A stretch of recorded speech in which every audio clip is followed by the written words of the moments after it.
Hello everyone, welcome back to my channel. I'm Engineer Kim, a registered mechanical engineer and a freelance designer. In this vlog, pag-usapan natin ang Finite Element Analysis or yung FEA using SolidWorks. And gagamit tayo ng example structure made of 316 stainless steel.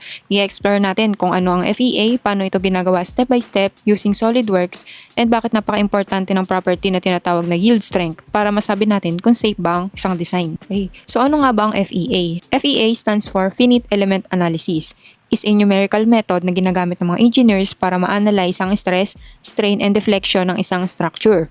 Imbes na mag-build agad ng physical prototype, hinahati ng software ang 3D model into small finite elements. Then, the computer solves equations para makita kung paano nagre-respond ang bawat element under load. So, in other words, para siyang virtual testing bago tayo gumawa sa actual fabrication. Very useful ito for mechanical parts, civil structures, at kahit sa aerospace. Okay, so for the SolidWorks Simulation setup naman, after creating a 3D model ng structure, so punta tayo sa Simulation tab.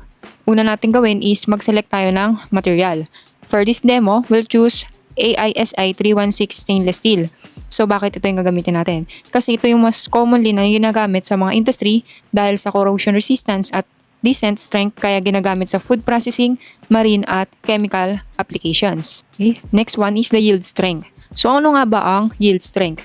Ito ang stress level kung saan nagsisimula na mag-plastic deform ang metal. Kapag below yield strength, babalik ang material sa original shape once you remove the load. Tawag doon is elastic deformation. Pero kapag lumampas na sa yield, permanent na ang pagbabago, hindi na siya babalik sa dati. For annual 316 stainless steel, typical yield strength is around 205 megapascal. Para sa 316L or yung tinatawag na low carbon version, mas mababa, around 170 megapascal.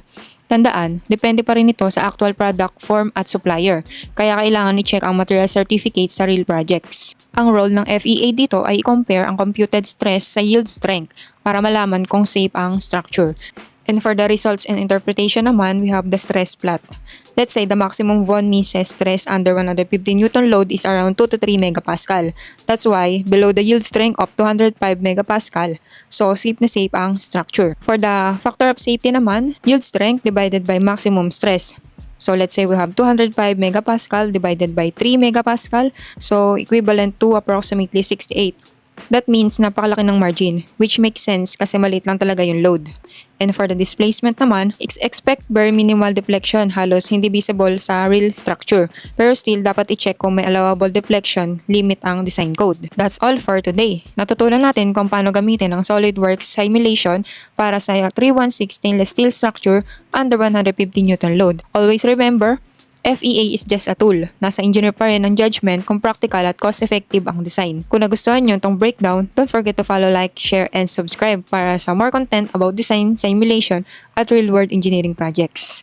Once again, I'm Engineer Kim. Thank you for watching and God bless everyone. See you on my next vlog. Bye-bye!